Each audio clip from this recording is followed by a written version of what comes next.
बड़े बड़े सांसद आए, घर में चाय पी के गए इन्हीं झुग्गी में, आज इनको कीड़ा मकोड़ा बोल रहे हैं, अतिक्रमण बोल रहे हैं। कैसे बोल सकते हो आप? हम कहाँ जाएंगे, कहाँ जाएंगे?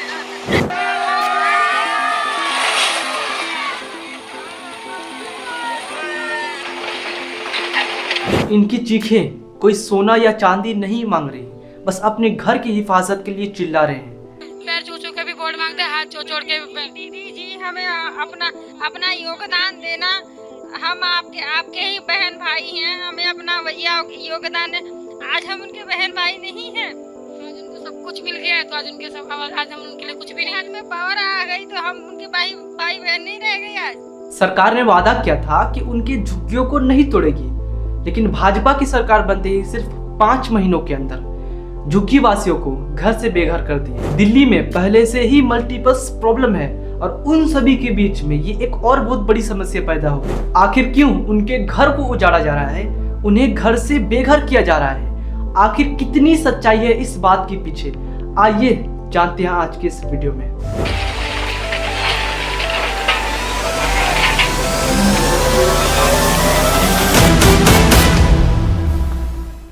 दिल्ली में झुग्गी बस्तियां धीरे धीरे विकसित हुई है। खास करके 1960 और 1970 के दशक से ये बस्तियां ग्रामीण क्षेत्रों से शहरी क्षेत्रों में आए लोगों द्वारा बनाई गई थी, जो कि काम की तलाश में दिल्ली आए थे। एग्जाम्पल फॉर, कोई बंदे को अपने स्टेट में काम ना मिलने के कारण किसी दूसरे स्टेट में चला जाता है या पलायन कर जाता है और उनको उस स्टेट में काम मिलता है, जिसकी वजह से वो वहीं पे बसने की कोशिश करता है और उनके पास रहने को अपना घर नहीं होता है, जिनकी वजह से वो झुग्गियों में रहने लगता है।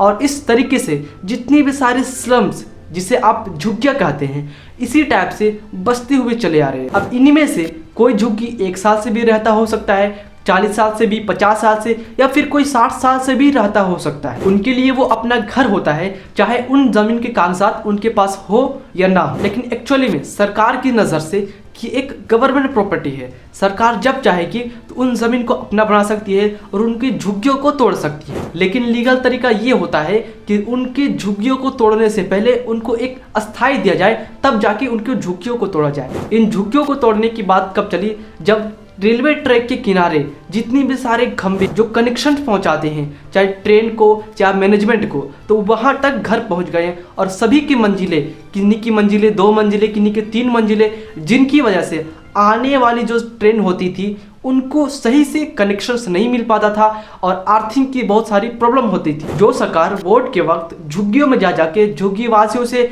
वोट लिया, अब वही सरकार कहता है ये अवैध अतिक्रमण हटाने की कार्रवाई है और वादा है जहां झुग्गी होगी वहां मकान देकर सभी लोगों को पुनर्वास होगा।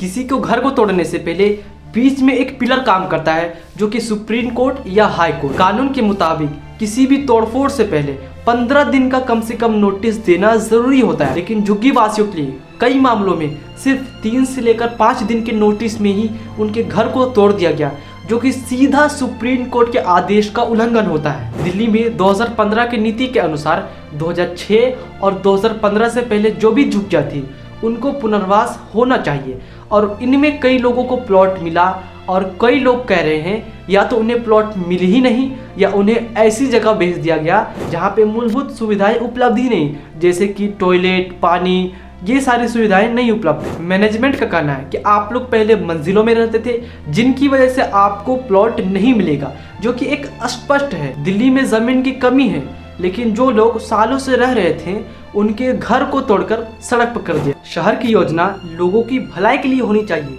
लेकिन यहाँ पे इसका इस्तेमाल लोगों को हटाने के लिए किया जा रहा है। इसलिए शहरी विशेषज्ञों ने इसको प्लानिंग एज अ वेपन कहा। 27,000 से ज्यादा लोग दिल्ली में विस्थापित हुए हैं। हजारों लोग या तो घर के बिना है या ऐसे घर में है जहाँ पे सरवाइव करना बहुत मुश्किल है। कुछ लोग अभी भी फुटपाथ, चाय की दुकान, रिश्तेदारों के यहाँ रह रहे हैं। झुग्गी वासियों के लिए सरकार ने शुक्रवार 3 जनवरी को प्रधानमंत्री नरेंद्र मोदी ने उद्घाटन किया स्वाभिमान अपार्टमेंट दिल्ली विकास। इसके तहत जिन भी झुग्गियों को तोड़ा जा रहा है उनके बदले उनको एक एक प्लॉट मिलेगी। सरकार ने अपनी योजना के तहत लगभग 1675 प्लॉट बनाए, लेकिन झुग्गियों की संख्या 2000 प्लस है, जिनमें 1073 को परमिशन मिल चुका है और जो बाकी बचे 552 को रिजेक्ट कर दिया गया है। अब इसमें से भी 250 को स्टे रखा गया है, बाकी जितनी भी झुग्गियां हैं सबको बिना घर मिले उनके घर को तोड़ दिया गया है।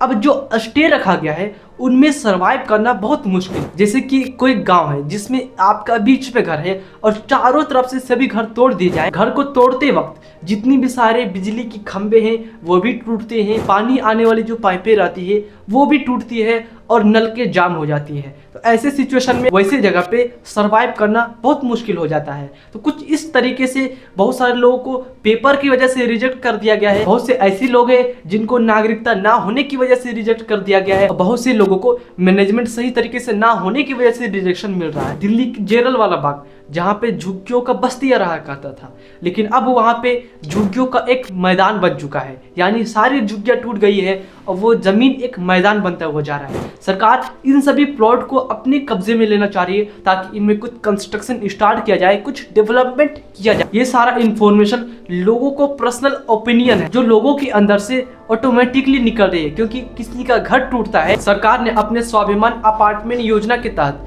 बहुत से झुग्गी वासियों को घर दिया है, लेकिन अभी भी झुग्गी वासियों को न ठिकाना मिला है न उनके घर बचे।